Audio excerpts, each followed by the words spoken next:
شرم مقام دی چې نن شلم وایي دا خو په یو ځای کې په حکومتي کچه باندې دا ورځ نه مانځل کېږي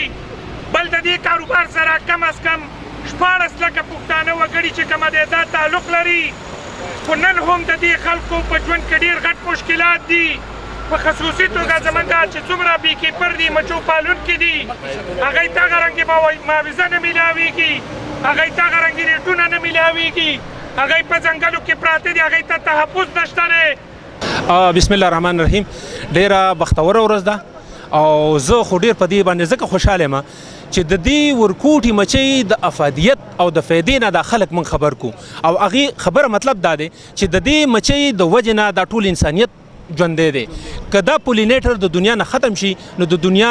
موجوده رزقونه چې کوم دي چې کومې میوې دي کومې غلې دي کومې سبزیانې دي نو دا سیزونه به اتومیټیکلی ختم شي او دنیا به ختمیږي نو د دې ورځې د افادیت نه د ګورنمنټ خیبر پښتونخوا له خصوصا پکار دي ځکه چې په پاکستان کې نه بلکې په ایشیا کې دلته دا د شاتو غټ مارکیټ دی او په دې مارکیټ کې په سوونو ټنه شات د دې ځای نه صادر کیږي حکومت نه دې ته فایدې راځي پکار دا چې ګورنمنټ خیبر پښتونخوا دې ورځې ته خصوصي توجه ورکړي سی ام صاحب خو اول خدا ده چې سی ام صاحب خو د خدای پاک د خپل مسلو نه وزګار کی چې کوم هغه د عمران خان په مسلو کې نښتې د صوبې په دې زلالت باندې کړه د سی ام صاحب سره زموږ هم په دې کې میټینګونه شوي دي خو د سی ام صاحب میټینګونه هم د کاغذي کاروایانې دي اوسه پورې هغوی هم د انډسټري ته هېڅ فایده نه ده ورکړې په هغې کې دا چې عمران خان چې کومه یو د هني بلنټري یو پراجیکټ شروع کړی موږ د هغه بلنټري پراجیکټ بیا دوباره پرانسته غواړو هغه پراجیکټ موږ ته شروع کړي زموږ د سړکونو په غاړه د بهر نه ونې راغواړي د دنیا نه راغواړي چې په هغې باندې زرګونه ډالر او پیسې انویسټ کیږي هغه ونې موږ ته مه راوړه ما ته پلوسه ولګوه ما ته شوه ولګوه ما ته بیره ولګوه زما د علاقې سره زما د هوا سره زما د اوبو سره سمون خوري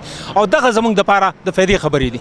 من خو بس دا ووایو چې دا شلم مۍ لګیا ده په ټوله دنیا کې دا ورځ په ډېره غټه کچه مانځل کیږي خو د بده مرغه چې د دې کاروبار سره موږ به دا ووایو چې پښتانه ورسره تعلق ساتي نو ریاست ورته هم هغه رنګې کتنه نه کوي د نن نه څو کاله وړاندې دا ورځ موږ د ریشاتو په مارکیټ کې مانځله نن چې څومره په اتو ځایونو کې دا ورځ منځل شي خو ټوله په پرایویټ سطح باندې منځل شي زموږ نمبر 1 مطالبه دا ده چې حکومتي وقت دی بیا صوبایي حکومت دی د دې ورځې د منځلو په سرکاري توګه باندې اعلان وکړي بیا ورسره د دې کاروبار سره ځکه چې دا د ایشیا په سطح باندې د شاتو ډېر غټ مارکیټ دی موږ د پاکستان ضروریات هم پوره کوو او بین الاقوامي نړۍ ته ورسره شات هم ایکسپورټ کوو څنګه چې نور انډسټریانو ته تحفظ حاصل دی څنګه چې نورو کاروباریانو ته تحفظ حاصل دی دغه رنګې د دې کاروبار ته هم تحفظ ورکړی شي په دې کاروبار کې 90% برخه زموږ څخه د افغان ریپیو جزرونو ده لګی دی د بهر نه د یورپ او امریکې نه دی انویسټران راغواړي خو دا تیار انویسټران دی د دې وطن نه شړل غواړي موږ په دې باندې کلک احتجاج کوو چې دې خلکو ته دي موږ دا نه وایو چې دا دي ایلیګل وساتل دي دیو له دې ایلیګل طریقې باندې ویزې ورکړی شي د دی کاروبار دی چې کومه دی په لیګل طریقه کړی شي او دی ته د هر قسم تحفظ ورکړی شي چې دی پولیس نه په عذابوي دی د ریاست ادارې نه په عذابوي ځکه چې د دې انډسټري دې مقام ته را رسېدلو کې د دې خلکو ډېر غټ سټرګل دی ډېر غټ محنت دی نن که پاکستان 900 کنټینره شات بهر دنیا ته هیوادونو ته ایکسپورټ کیږي یا دا مارکیټ د ایشیا په سطح باندې غټ مارکیټ جوړ شوی دی دا د دې افغانان ریفیوجز په ورونو په برکت باندې دی ورسره په دې وطن کې د ځنګلاتو ډېره په بېدردۍ سره کټایي روانه ده حکومت وقت د هني بلنټري عمران خان اعلان کړی چې زه به هني بلنټري پراجیکټ کامیابوم خو دی د عمران خان هغه ویژن ته هم نقصان ورسولو تر نن ورځې پورې دی یو ونه کرله موږ دا غواړو چې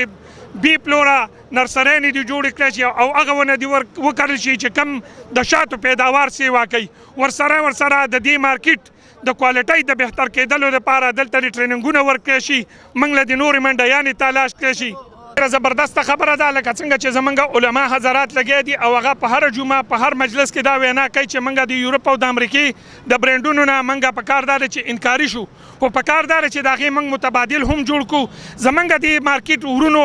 اپنی مدد آپ کے تحت کتا ته دا بلډینګونه په نظر راځي یا دا دکانونه په نظر راځي دا د حکومت د سرپرستۍ نه بغیر چې کومه دی ممکن نه دي موږ دا غواړو چې د خیبر پښتونخوا یو د کاروبار ته چې کومه دی د انډسټري درجه ورکړی شي بل تا چې څنګه ویلي چې د دې د برانډینګ نو زمونږ ډېر ملګري په دې کې بې تعلیمه دي. په کار دا ده چې د یو ښه برند جوړېدلو په مد کې حکومت د دوی سره پوره مرسته وکړه چې موږ پکې شربتونه جوړ کړو، موږ پکې د خوراک شیزونه جوړ کړو. که موږ چېرته پیپسي او ډیو دا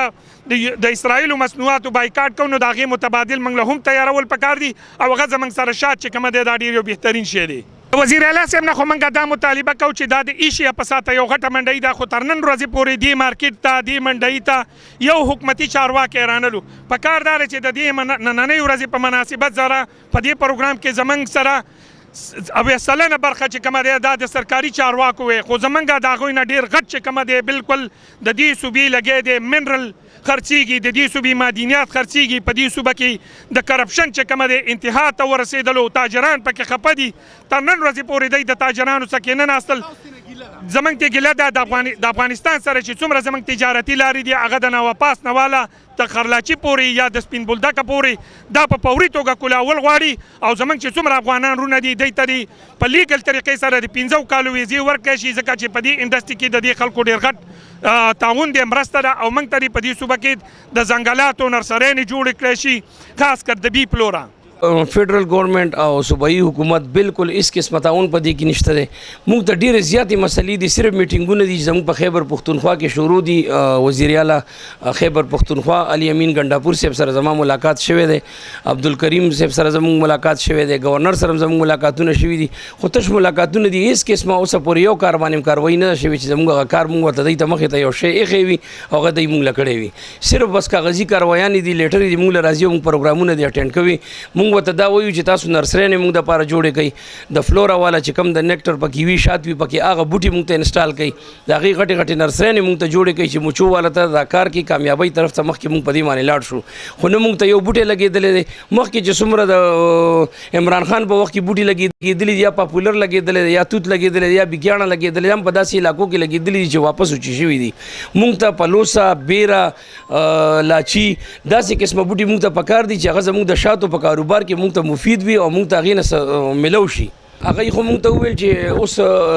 10 بلین ټری پروګرام را روان دی انشاءالله او په هغې کې موږ تاسو ته د پلوسې او د بیرې چې دا کوم بوټي تاسو یادوئ او کومې علاقې تاسو یادوئ انشاءالله په هغې کې موږ تاسو ته دا بوټي انسټال کوو. خو د هغې هم تقریبا 3-4 میاشتې وشوې، هېڅ قسمه په هغې باندې مخکې څه خبره نه ده شوې، زی په زی ارسه ولاړ دي. خاص کر د خیبر پښتونخوا حکومت ته دا میسج ورکول غواړم چې هغوی د مهرباني وکړي، زموږ مچو والا چې کوم دی سیمینار یې منعقد کړي او زموږ د کاروبار له د انډسټرۍ شکل ورکړي، ځکه چې دا ډېر لوی وسیع کاروبار دی. په ایشیا کې د ټول نه غټه منډۍ چې کوم ده هغه دا زموږ د ترنا فارم او د دې سوکنو مارکیټ چې کوم دی دا ده او موږ ته د انډسټرۍ شکل نه میلاویږي. زموږ چې چا له ځو څوک وایي تاسو اګریکلچر والا سره یې، څوک وایي لا یو سټاک سره یې، څوک وایي چا سره هم نه یي. نو موږ وایو چې دې له د انډسټرۍ شکل ورکړي، دا یو ډېر لوی بزنس دی، ډېر لوی ډالر په دې باندې دلته راځي. زموږ حکومت ته کافي فایده ده دې نه.